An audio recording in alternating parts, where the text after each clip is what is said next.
Hello everybody, welcome along. My name is Benjamin Bloom. This is the Benjamin Bloom Football Channel, and after a few days of not doing one, I am back on to Championship review duty. We are trying here on the channel before the new season starts to get through all of the Championship teams. I've done 18. Today is number 19, and it will be Stoke City. Apologies to any Reading fans who are waiting. They do come next in the table. However, there's been a lot of stuff going on at Reading, so I've just waited on them and I've started researching Stoke. So let's look at Stoke's 1920 season, and in order to do so, let's just set up the context. There is the 17-18 Premier League table. You see they're in 19th place. Down go Stoke, famously in the Premier League for many years under Tony Pulis. Some would say, in terms of tactical diversity, somewhat of a breath of fresh air to the Premier League. Certainly a big story, particularly in those first few seasons there. Fallen away over time, although some good finishes under Mark Hughes. And under a man well known to myself, Paul Lambert, they are eventually relegated. Although, to be fair to him, he did come in right at the very end. Relegation, we know, look at their third from the bottom, means hopefully a big financial advantage. Yes, I know Stoke already have financial advantages in terms of their own by Bet365, but gone are the days where you can just plough a load of money, and because of FFP, you want this money coming in, the parachute money, because it goes in as your broadcast revenue and is not deductible under FFP. So you'd think a big advantage. And here comes Gary Rowett in the first season. And he was, well, I guess well thought of. Maybe slightly middling at Derby, but still got them into the playoffs. They lose to Fulham, and the accusations of snakery and career ambition pushed towards Gary Rowett as he ditches Derby for Stoke. For those parachute payments and the chance to maybe get a Championship promotion on his CV. A few players out there: Shaqiri, Sobi, Muniesa, Grant, Wimmer. They're off the wage bill on loan, and Dye. However, look at the spend in that first season: Afobe, Ince, Vokes, Woods, Itebo, Clucas, McLean. But a vast sum of money spent to get Stoke back at the first time of asking. Federici, Williams, Martina. Obviously, Afobe and Woods appear twice there because their loans converted to full deals. But across that season, a lot of money spent. Stoke, huge favourites to go up. And they just did not do it, did they? There, 8th of January, Gary Rowett sacked as Stoke manager after less than 8 months and replaced by Nathan Jones. Similar accusations indeed. Nathan Jones, out he goes with Luton up at the top of League One. He wants to further his career, and this Stoke job is a big pull for people. They know the muscle that Stoke have in terms of a Championship club. They want to go there. Bit David Brent though. Look, this is not a job for me. This is a lifestyle. The fans will see that. We'll put a side out there that the club will be proud of. It's so mean of me to read those quotes because all managers say the same things. Needless to say, they're going to come back to bite him. But just to set up this past season, there was Stoke's finish. In the end, a 16th place finish. Don't look down at the bottom of the table there. And that sets us up for the new season, year 2 in the Championship. A new first full season, he hoped, under Nathan Jones. Year 2 of the parachute payments. Here we go. Surely, Stoke. Eric Peters out. Bojan off the wage bill there. Charlie Adam, Jeff Cameron, Berahino, Imbula, all going out. And again, somewhat of a retooling. Slightly different, though, approach under Nathan Jones, because he does go for what he knew to a certain extent with some of the League One signings he made in there. We'll go through them. Tommy Smith had bossed the Championship before, and with Huddersfield, particularly under David Wagner there. Liam Lindsay is what he knows from League One. Nick Powell, maybe a similar argument there. He comes in from Wigan. Cameron Carter-Vickers, the Championship loan guy. It's actually going to end up back with Nathan Jones at the end of the season. Stephen Ward comes in. Adam Davies, another League One guy. Jordan Cousins, Lee Gregory. Scott Hogan on loan, presumably that big contract, some of those wages absorbed there. And Mark Duffy had just been promoted as well up to the Premier League. So still, you think, here we go, Stoke, it makes sense. Good recruitment for this level, and they're going to punch their weight this season. It could not have gone much worse for Nathan Jones. I don't know, Stoke fans will be able to fill us in more in the comments exactly what happened in terms of losing the dressing room, in terms of too much transition of players, in terms of them not following the instructions, in terms of trying lots of different systems and not sticking to any of them. Jones known as a 4-4-2 diamond guy, but we did see back threes and all kinds of stuff here. And look, just horrible there. 2 defeats, a draw, 4 defeats, a draw, and 2 defeats there. So that is the first 10 games, 2 points. Utterly atrocious start. Just, nightmarishly bad. Not even, teams that, comfortably finish bottom start that badly. Horrific stuff. However, very much in the mode of Paul Hurst at Ipswich the previous season. And in exactly the same way, the last game before the international break there, the second international break, and a last-minute win at Swansea. That's exactly what Paul Hurst did the previous season for Ipswich. Incredible symmetry. And then another win there. So he gets the back-to-back wins, and it's a stay of execution that only lasts another 2 games. 2 more defeats, and Jones is out. And Stoke are going to be moving on to their third manager. Look at that. The 2 wins there back-to-back at the end of Jones' tenure do mask it a little bit. That, oh my God, is just atrocious there. Look at that. 8 points from the first 14 games. Fortunately, it's that early in the season that you're still only, 5 points off safety there. But just atrocious start, close to a 0.5 points per game, which would make you one of the worst championship teams in history if that rolls on. Here he comes, Michael O'Neill, Stoke's third manager in their championship run. We've had Rowett, we've had Jones. O'Neill, been around a long time now and known for getting the best out of Northern Irish players, in fact, at international level. Some issues with how this was going to happen, because he's going to manage 2 more Northern Ireland games. You can see their final 2 qualifiers and any playoff in March there. So in comes Michael O'Neill. Are they finally going to get the right guy? It looks like it to begin with, doesn't it? This is to year end. So he wins his first 2 games straight away against potential relegation rivals, even though Wigan are going to find their way all the way up and then all the way back down again through strange means. But certainly a big win over Barnsley in the first game there. And if you look at that first block of games, 1, 2, 3, 4, 5, 6, 7, 8, 9. So 10 games there as well. 4 wins in there and a draw. So 13 points from 10. So immediately a big upsurge in points per game for sure. Now, normally we would be thinking 13 points from 10 games. So we're, kind of like 1.1 something points per game.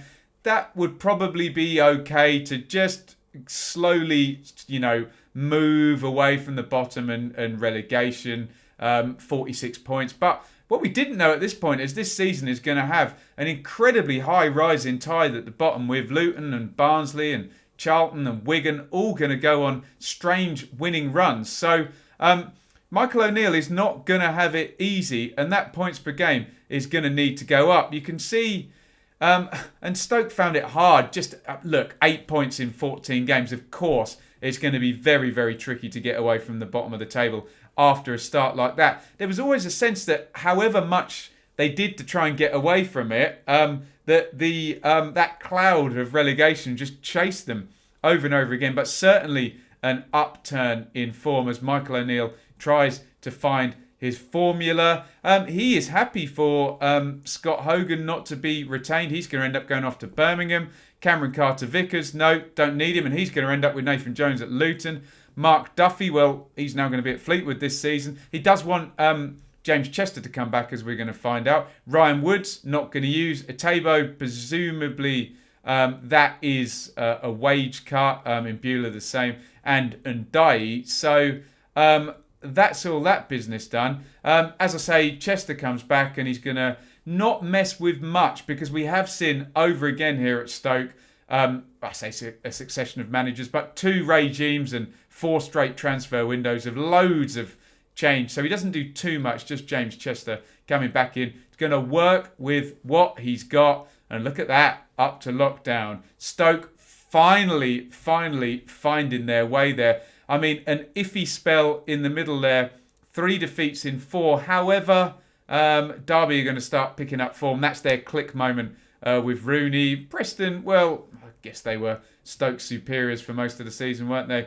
And QPR there. But a lot of good results in that. 1, 2, 3, 4, 5, 6, 7, 8, 9, 10. So 12 games in there. 1, 2, 3, 4, 5, 6 wins and 3 draws in 12 games. That is 21 points in 12. So you're seeing this season progress.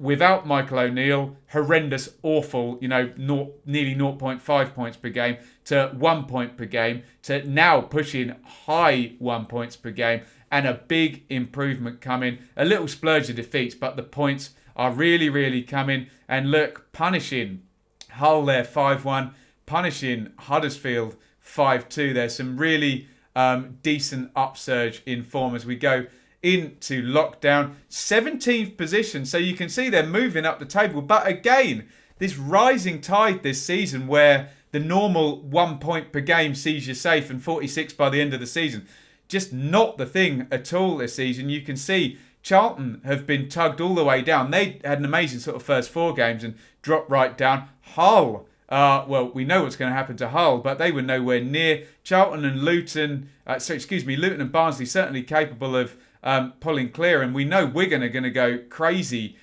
So real high rising tide and a high standard down at the bottom of the table in this particular season. Out of lockdown, and again, look, they do get sucked back, a draw, and then a home defeat to Borough, and then a big defeat to Wigan, and then I heard things about team meetings and things of that nature, and it's a really strong finish. 4 wins and a draw from the last 6 games. 13 points from 6. So you're actually finishing the season in sort of, that's what you'd want if you were going for promotion. 2 points per game, the final 6 games. Looking there as well. Okay, there was that huge defeat at Leeds, but you've got a 4-0 win over Barnsley, 2-0 over Birmingham. And then Kingmakers in the end, essentially scuppering Brentford's mad run. They were at 7 wins on the trot at that point before that defeat at the end. And that monumental collapse by Forest. Well, that doesn't happen if Stoke aren't in such good form at the end of the season, just to twist the knife in the final 15 minutes and make that 4-1. And we got that 6-goal swing. So Stoke actually having quite some say in the automatic and playoff spots by the end of the season. I can't put up the who scored table because they don't deduct the points from Wigan, but Wigan eventually succumbing to their owners' madness, basically, and they're down in the bottom 3. Stoke all the way up to 15th, and finally nicely clear with that last run.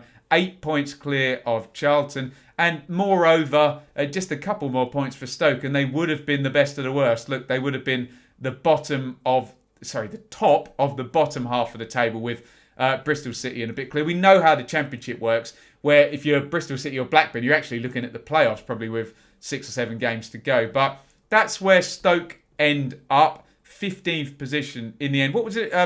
We had the slide up. I can't quite remember. Was it 16th the previous season?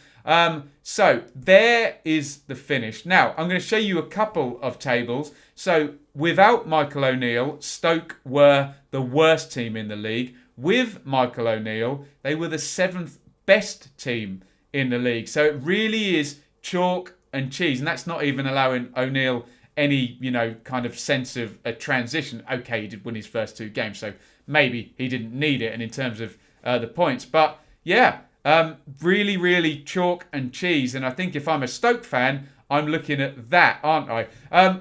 Being as I've left it so long to do this review, we can actually talk about some business inside the transfer window. Excuse me, my speaker's just decided to turn itself off on the Bluetooth. Woods again allowed to go out. Stephen Ward has come to my team, Ipswich. Diouf off the wage bill. Federici, 35, cleared out. And here comes a left back in Morgan Fox. James Chester, they've done full time. And Stephen Fletcher, who, even though he's 33, is a good addition to a team that probably going to play one up top. Oh, who knows, actually. There was, there was Vokes and Gregory maybe finishing the season. But I don't know. Let's see what he does. John Obi McKell comes in as well there. So already some business done. That was in the main the players that played last season. Now, you do wonder with Stoke, do they need to push out... this is the first thing you say with any championship team. Do they need to push out any players financially? Have they got any high-value individuals? You would probably be thinking Jack Butland, despite his very poor season. But Clucas, McLean, Allen, Ince, all probably high-value players, aren't they? So there is scope to sell a high-value player. I don't know how much they'd get post-COVID for any of those guys. But on paper, and this has been the whole issue with Stoke, look at the team. These are players that should be functioning well and have functioned well in the Championship with promotions amongst them. And it's certainly top-end Championship players. So given that we've added Fox maybe at left back there, Chester's here full-time now, Fletcher is added onto Vokes, and then you've got Benica Fobe as well, who'd been loaned out under Nathan Jones to Bristol City to come back. If I'm a Stoke fan, I'm now looking at that team, looking at the fact that actually under Michael O'Neill they were 7th best and they've added. I'm looking at the playoffs now if I'm a Stoke fan, and really that's what it should have been all the way through. It's not a big stretch to say that, is it? And especially under Rowett, that was a monumental failure. I don't know what went on there. As ever with these season reviews, I try and do some bullet points to give my conclusions. For those who love to tell me I sit on the fence, I don't. Sometimes it's too complex to have a black and white view. I think on Stoke, it's fairly clear what the narrative is. So damaged badly by managerial instability, weren't they? Rowett failed for whatever reason. Then they tried with Jones. It didn't work. And they went into the season hoping it was going to work. And it just didn't. And they had to replace again in November. So that's what's really done for Stoke since they've been down in the Championship. Managerial instability, both managers backed, players coming in, and they failed, frankly, for whatever reason. The parachute burn rate is an issue. Again, I know Stoke have Bet365's owners, but it does really help you to have that money you can spend. I know it's not what it's there for, but it's what clubs do. They spend it on wages and they spend it on players. I suppose Stoke would have had some burn in terms of Premier League contracts, but not terrible by the looks of what they've managed to get off the bill. So that's been an issue. Another firing this season adds to the instability, means that even though they've ended up under O'Neill being a 7th place team, in no way any kind of playoff chase or top half. The start of the season was too bad. It looks like, to the 4th bullet point there, they finally got the right man in. We didn't see 7th place form over as many games. I can't remember what the total was under Michael O'Neill, but certainly November through to the end of the season with lockdown and post-COVID and all of that sort of stuff now looks a big enough sample size to say that they finally got some stability then in. Improvement is obvious, isn't it? Bad under Rowett, okay under Jones to get to 16th then, really bad under Jones, and then really good in terms of 7th best in the league under Michael O'Neill. And then all eyes on next season. They've already brought in Fox, Chester and Fletcher. Maybe a Phobie coming back makes some kind of difference if they've now got Vokes and Gregory and a Phobie to choose from, even if they are just playing the one up front. Fletcher, I missed out as well there, excuse me, as well. So they've got a few to look at there in terms of the goal scoring positions. And it's all eyes on next season. Can they finally, next season, live up to their potential? So I think I've called it, this review, third manager lucky. I think, again, sadly for Stoke fans, it's a season of transition, which they didn't want, given it's the 2nd season down, and you can't afford too many seasons of transition in the Championship because it'll eat you up sooner or later, however big you are. even if Bet365 are your owners. Those parachute payments run out and you're in the bun fight with everybody else, and it's all down to good recruitment, good coaching and good management, isn't it? So that's what I would be thinking if I were a Stoke fan. All eyes on next season, but fairly obvious what the conclusion of this season is. The wrong guy in charge, a really bad start, a lot of work done to right it, and we look to next season. I think that's fairly clear in terms of Stoke. As always, I come at all of these positions from all of these reviews from a position of respect. I am an outsider. If you feel like you know more than me about Stoke, you probably do if you're a Stoke fan. Educate me in the comments. Don't yell at me. Doesn't have to be a debate and a takedown and a typical social media nonsense. Let's get a discussion going about this. Why not educate me, and then maybe all of us will learn more, and the tide will rise like it did at the bottom of the championship. You can support the channel here. I've just asked for your interaction on YouTube. Please press like. Get your comments in, as I say, keep them polite. Doesn't have to be a debate with a winner or a loser. It can be a discussion. And hit the subscribe button. We're coming up to 12,000 subscribers. Please, if you're a Stoke fan, we would love your input here on the channel, in the live streams, in the Q&As. Represent your team on this channel and represent yourself on the Fantasy League there, Fantasy Premier League there, T5QBR0. You can listen to all of these shows as a podcast. They all go down a podcast feed. Just type the Benjamin Bloom Show. Here comes the hard sell. You can support me financially. I am making a go of doing this full-time money. I'm not supported by Bet365 or Parachute Money here. So if you go to my shop on Amazon, amazon.co.uk/shop/ the Benjamin Bloom Football Channel, I've made lots of silly lists. You can see one up there. That's all the equipment we use to vlog here. Maybe you're a vlogger yourself and you want to know what equipment I use. If you go and buy one of those products, buy it from my shop front and we get a little kickback. There's a few lists there. Being everyone always asks me about my hair, you can see what hair products I use. There we go. You can subscribe via Patreon for $3. You basically, $3 per month, you just basically donate to the channel. And I say thank you, and you support a fellow football fan in his ambition to make this a full-time or even part-time. I'd be overjoyed with either viable pursuit. For $5 per month, you get my Patreon-only Q&As, Patreon-only vlogs. One has gone up today. You can check out behind the scenes over the past week here on the channel. There is a higher tier, but that parlays into the last slide there. Sponsor the channel if you run a small business, or you're a fan who feels like you want to go over and above the Patreon business there and sponsor. You can, as a fan, you can sponsor a show in a series. So that would be the Championship reviews, previews, Dearly Departed, the Fantasy League show, etc. We've already got 2 sponsors for them, which is fantastic. Or if you're a small business, you can have your business logo and a shout out on every single video. And we've reached nearly 500,000 people over the past 3 months here. Anyway, I will shut up with my plugs. I know you don't want to hear about that. You're all football fans. You're probably a Stoke fan if you're watching this, or a Championship fan. So get your comments in on Stoke City. The narrative looks fairly clear. Some of these have been complicated to kind of figure out what's gone at a club. Seems fairly clear at Stoke, and looks like, fingers crossed if you're a Stoke fan, some potential for a good season next season under Michael O'Neill. Get your comments in. Thank you for watching. Over and out. See you on the next video.